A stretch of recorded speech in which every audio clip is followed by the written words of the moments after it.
horses, mules, and zebras. This is a concept that we would like to introduce in the clinical medicine. As you know, we have all been taught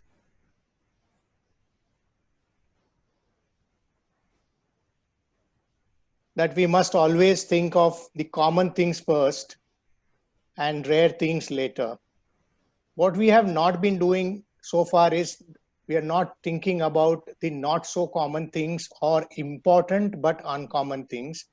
And that is where the concept of mules comes in. As we know, horses are common, and we have all been taught right from Dr. Theodore Woodward to my teacher, Dr. Rashid Merchant from residency time, and Dr. Joshi and Dr. Amdekar sir, that whenever you hear hoofbeats, you always think about the horses, obviously, isn't it? Sounds simple. And not think about the zebras unless you are on an African safari, which most of us are not, especially during the lockdown.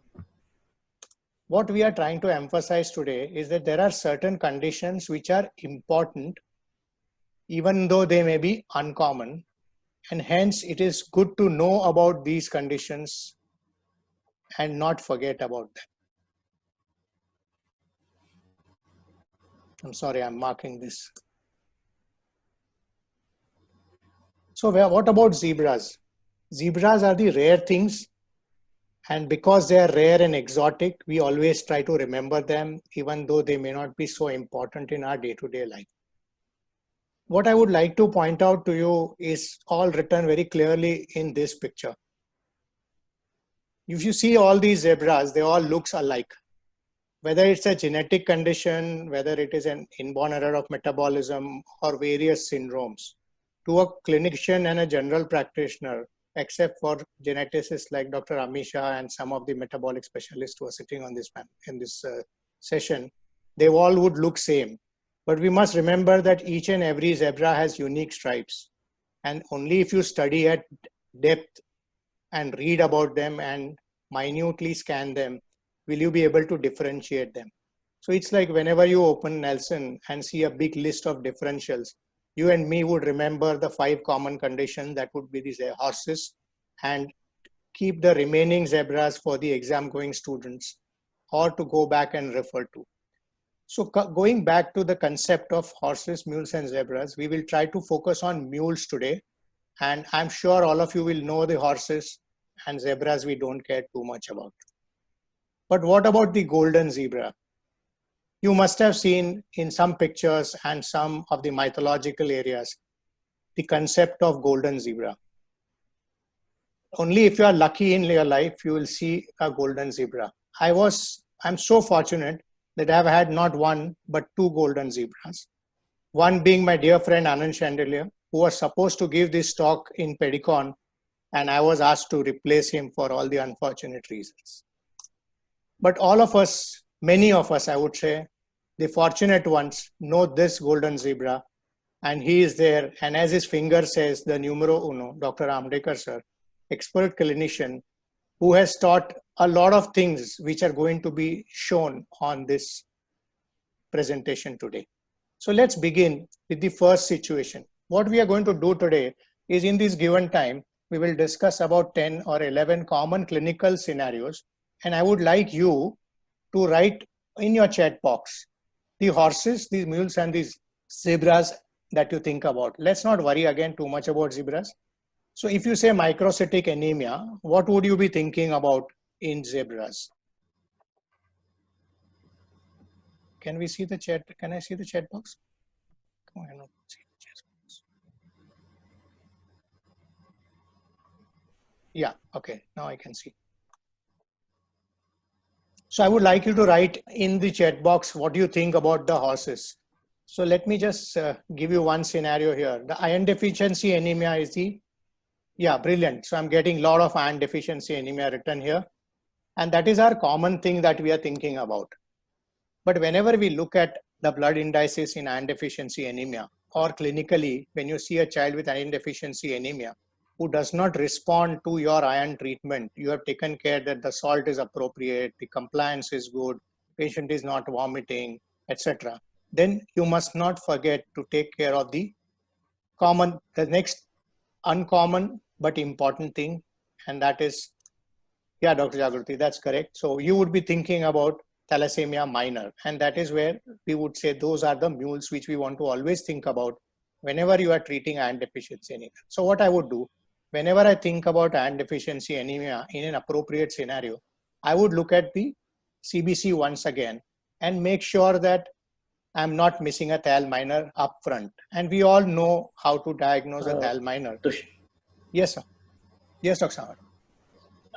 We would include thalassemia major also as an important microcytic anemia. So again, what I am putting microcytic anemia, I should have probably written the age group there. So if I'm talking about a young school-going child who has never been transfused and you're thinking about microcytic anemia, I would first think about iron deficiency anemia, thalassemia minor, and I would actually think about zebra as sideroblastic, or I would say transfusion independent thalassemia major. I would put it here because they are not as common as the thal minor.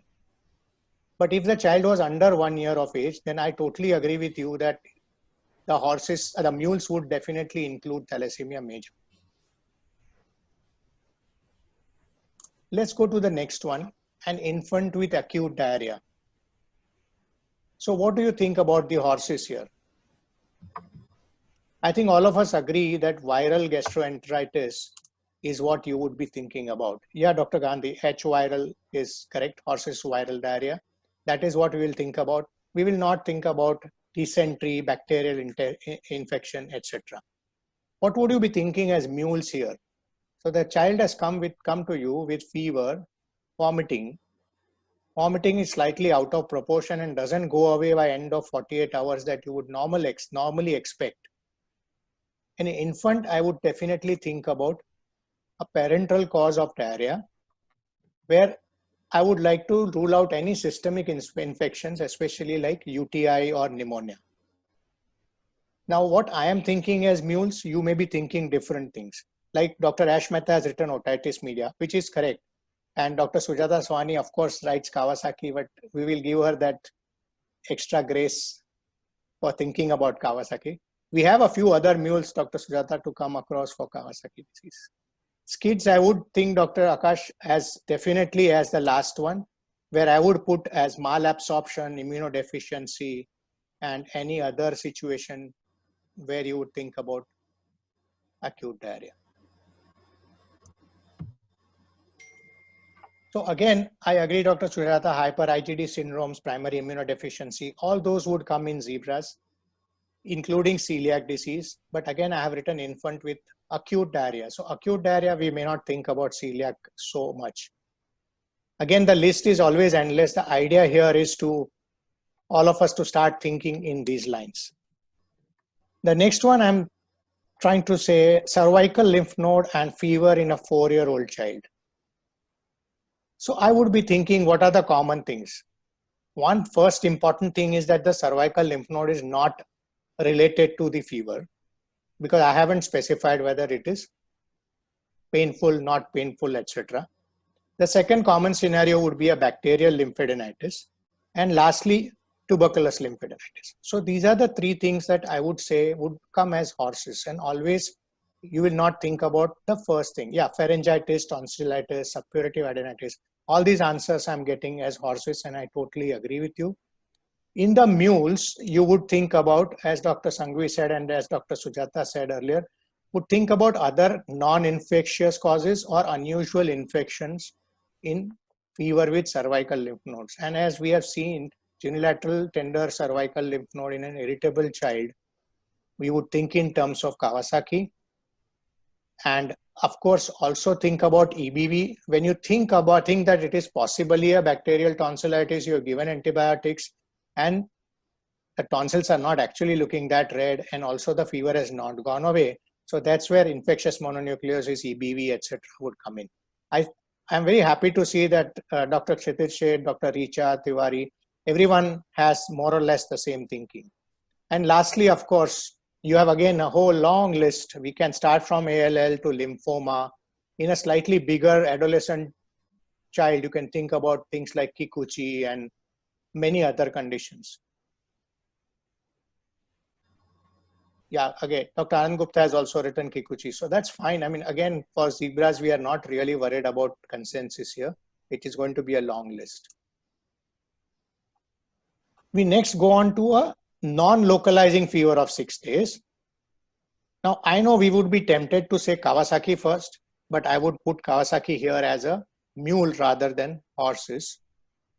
Non-localizing fevers of 6 days, as Dr. Amtekar sir would always teach you, first would be enteric, very nice, Dr. Surdeep. Then a lot of people have written UTI, Dr. Gandhi has written enteric fever. So enteric and malaria, dengue, depending on whether we are in the season or not. And again, I'm sure a lot of people will argue 6 days of fever would go slightly against dengue. TB will always remain a differential wherever you want to put it in our country, unfortunately, and in various forms it will present. Again, the Kawasaki and EBV I would put at horses, and ALL or autoimmune, and again a long list of things that will go in as zebras. Okay, do we all agree? Yeah, I'm getting scrub typhus as one of the things, leptospirosis. All those would come as mules or zebras, depending upon where you are practicing and depending upon what is the prevalence in and around and the seasonal changes that you have. Let's go on to a totally different clinical symptom. A 5-year-old child who is not growing in height is the complaint that she has been brought with. What are your first thoughts? The most common situation is going to be, I would want to check whether she is really not growing in height or it is just a parental concern. That means, is she above the plus, is she within the plus or minus 2 SD for her age? What would be the next thing? Constitutional is the answer given, excellent. Anything else? Familial, very good. And Dr. Sujata is asking, what about the weight? So that is where the differential is going to be. If you have weight and height both affected, then you would be thinking more in terms of protein allergy, malnutrition, and many other conditions. But if it is primarily height, I would be thinking about constitutional, familial, or SGA baby. Again, after making sure that the child is actually not growing in height. I'm sure large number of people have attended Dr. Vaman Khadilkar's excellent talk, which happened a few days back. And he is definitely one of the authority on growth parameters. But what would be the mules? Because again, as I said, the focus today is on the mules. Any thoughts on the mules? Endocrine causes. Endocrine causes, girl child not growing in height. So please, always, I know this 5 years sounds early, but as Kshitiz Sheth has rightly said, Richa, Dr. Gupta, Dr. Sanghvi, Amisha, all of them are now saying Turner's has to come in and definitely rule out. Dr. Tiwari also wrote about chronic systemic disease, excellent. So again, for chronic systemic disease, as Dr. Sujata asked first, we must say that the weight is also getting affected and not just the height. So I have put that as a second, but parent may come as only not growing in height. We must make sure that the weight is affected or not affected. Again, for the zebras, I would put all the endocrine conditions, all the syndromes, inborn error of metabolism, and even things like abuse or social neglect, etc., will all come into the picture. Yeah, Dr. Jagruti, RTA, chronic disorders, all those will come over there. Okay. Now again, my friend Dr. Samir Dalwai gave a nice talk a couple of days back on Abbott on delayed speech. And he will, if you talk to him, he will always say there is nothing like delayed speech. Don't tell me delayed speech. Tell me expressive delay, receptive delay, and so on and so forth. So whenever somebody comes with this, my first question would be whether it is only expressive or expressive and receptive, verbal or non-verbal. But we all know that. So first thing first, horses, you always want to think whether it is expressive speech delay or not. Again, the focus is today on the mules. So can I get some answers on mules for delayed speech? So what do you not want to miss in a child? So hearing loss and autism. Excellent, Dr. Jagruti Sanghvi. Dr. Richa, okay, autism, hearing loss. So I have consensus and I'm so happy because I'm getting a lot of consensus on the mules. So any child who comes with delayed speech, it is our duty to rule out any hearing defect, and that doesn't mean just this. We must make sure that there is no auditory loss, there are no hearing issues, and make sure that the communication and social skills are intact, ruling out autism for them. Lastly, again, the list here can be long. You can have social neglect, abuse. I haven't written here regression of speech. Otherwise, that would be a whole different ball game. Yeah, as Dr. Richa just now wrote, Landau-Kleffner, that again would come as a regression or arrest in the speech development rather than delayed speech alone. Let's look at another system, a painless hematuria in an 8-year-old girl child. I have added girl, though it is not written over there because my mules, I want you to say something special. Okay, so I'm happy that people are writing UTI first, because most of the time what happens when you get painless hematuria, we tend to think about only I'm waiting for the answer. Okay, on my chat box, PSGN is not coming. I am upset about it. I would have thought of post-streptococcal glomerulonephritis as a cause of painless hematuria first up, and not to forget that UTI, lower UTI or upper UTI, sometimes UTIs can be painless, and so hematuria, the UTI still remains one of the common conditions. But I would like to emphasize. Just a moment. Sure.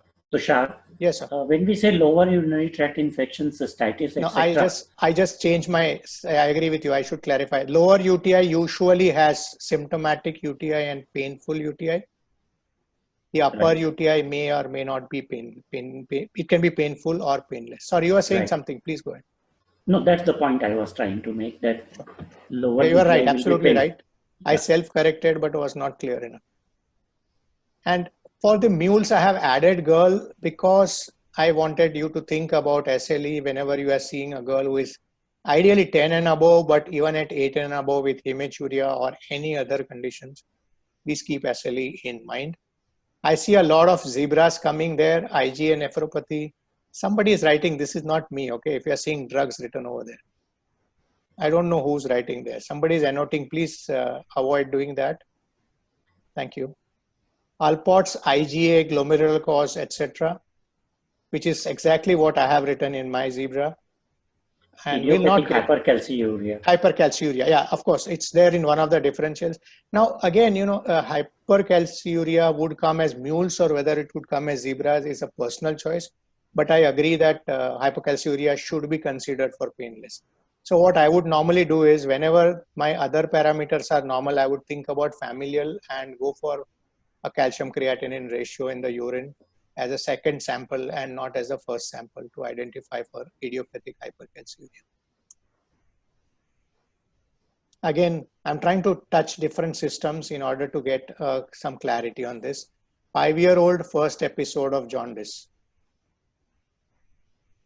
So viral hepatitis is the horses, which somebody has written, Dr. Sanghvi has written. Okay. So this is what I would also think, viral hepatitis, but it's too broad a term. So what I would do is, if the child has been vaccinated with hepatitis A, I would try to think about hepatitis A and B. Then I would be thinking first common thing as viral hepatitis E. And if it has not been vaccinated, then I would think A as more common than E. Generally, if they've taken hepatitis B vaccine, I would do the test, but in my mind, I'm pretty clear that acute onset jaundice is unlikely to be hepatitis B. But again, I would definitely keep it in mind. But what would be the mule? Okay, someone has written Gilbert's, again, Gilbert's, lepto, all that would come. See, I'm not talking about lepto and other things because they would come with fever and jaundice and not just as primarily jaundice. So the primary symptom won't be there. Okay, so horses, I would definitely say, mules, I would definitely think about Wilson's for 2 reasons. 1, most important because it's a progressive disorder, and 2, because it is a treatable condition. So please, please, please, whenever your viral hepatitis markers are negative, go ahead and rule out Wilson, even if it does not fit into anything. There are no neurological signs are required, no other symptoms are required. Please go ahead and rule out Wilson's. Lastly, zebras can be again a long list. It could be autoimmune, PFIC, drug-induced, obstructive jaundice, But I have actually on my slide, I should have clarified about that we are talking about a non-hemolytic causes here. As we said, jaundice as a primary symptom. Anything else, Dr. Sama, you want to add on this? No, that's fine. Thank you.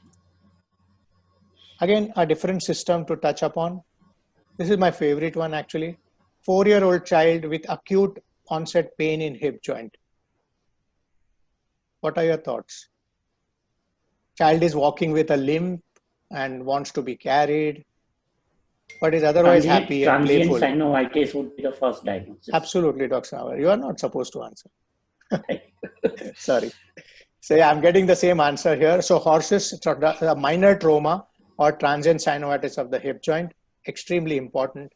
But again, we are focusing on the mules. So I want somebody to write me the mule answer.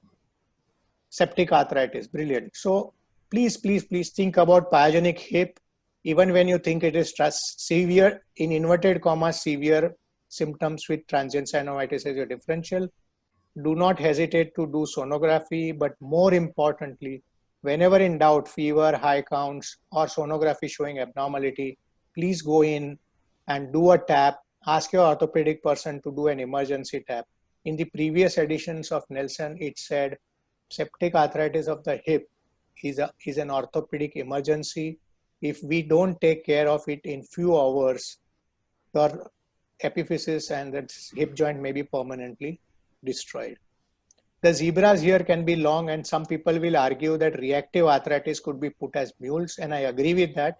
I just wanted to emphasize pyogenic hip so much more, so I have purposely not put reactive arthritis there. Amongst the zebras, you can have avascular necrosis, JIA, reactive arthritis, metastasis. You can have sickle cell disease, as Dr. Naresh has written.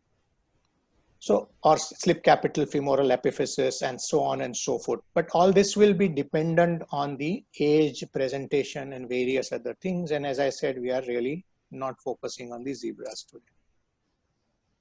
Okay, let's go to the chest. I have written persistent cough with no fever. What would you think?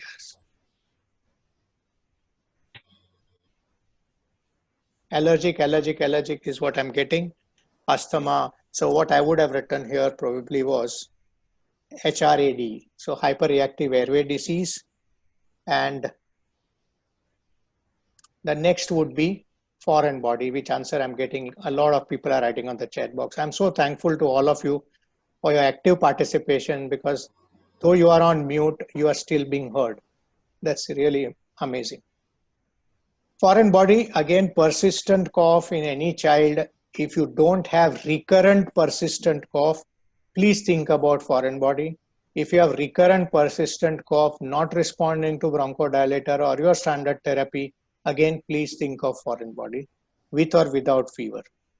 Again, depending on the age group, if you have a bigger child, you will think about habit cough, reflux, etc. If it's a young child, we all want to think about H-type fistula, and we have been waiting for many decades to get one child with H-type fistula. But again, this is, whatever is exotic is always, it stays with you. So that's acceptable. Now, this is a slightly different scenario. You have frequent cough in an infant. The previous one, if you saw, has persistent cough and no fever. Here I'm writing frequent cough in an infant. So whenever you talk about fever with infant, GERD is coming up first, excellent. And I would like to add transient wheezers, which is the, I would say, infantile form of, or infant diagnosis of HRAD in infants. Because most of them would go on and get out of the wheezing. But what would be the mule here? I'm sure we don't want to think about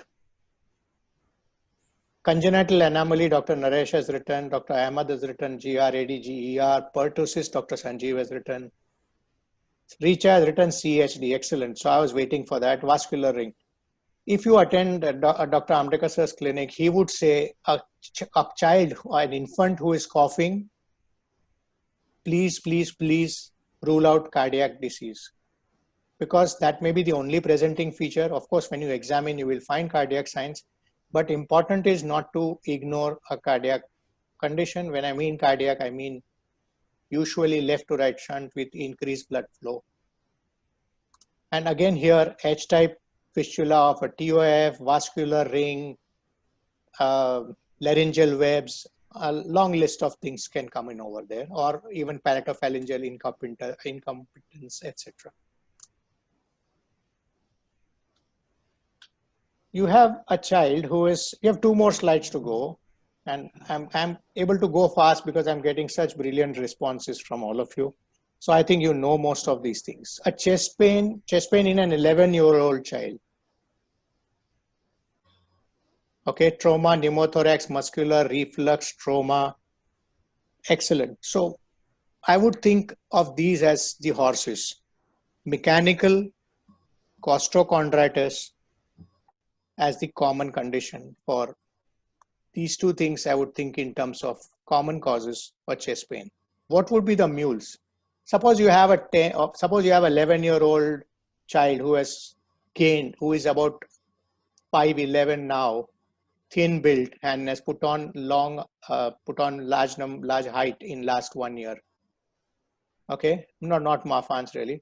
You have to remember spontaneous pneumothorax in an adolescent who is growing very fast, who has tall, thin build, because they have, Dr. Anuja Pete has written spontaneous pneumothorax. That's slightly different than the pneumothorax or Marfan's because they have an apparently normal lung, which because of sudden stretching, the small blebs rupture and they can come with acute onset chest pain.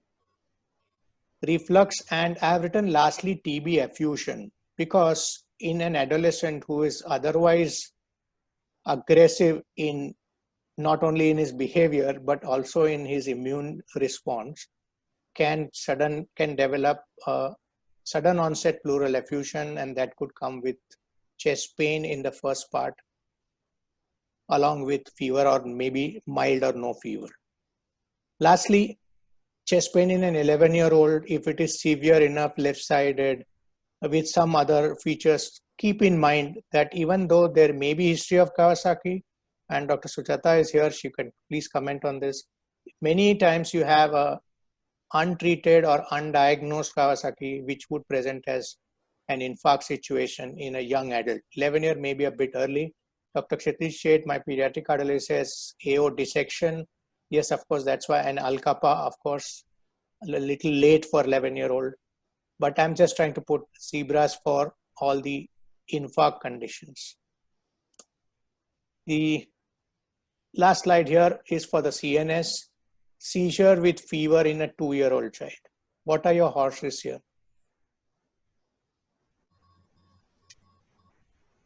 Okay, brilliant. I have consensus on this. Febrile seizures. A few things to remember for febrile seizure. If you get febrile seizures, first febrile seizure, so-called febrile seizure after 2 years of age, please think carefully. It may be something else than febrile seizure, unless the child has never had fever in the first 2 years, which is a bit unusual. But mules would be, as most of you have written rightly, about intracranial infection. And here, one more metabolic condition, again, Dr. Amtekar would be saying this, a child who gets fever, say a bronchiolitis who gets fever, is breathing fast, gets gets alkalotic and precipitates a hypocalcemic seizure, or you can have fever which can also precipitate hypocalcemia.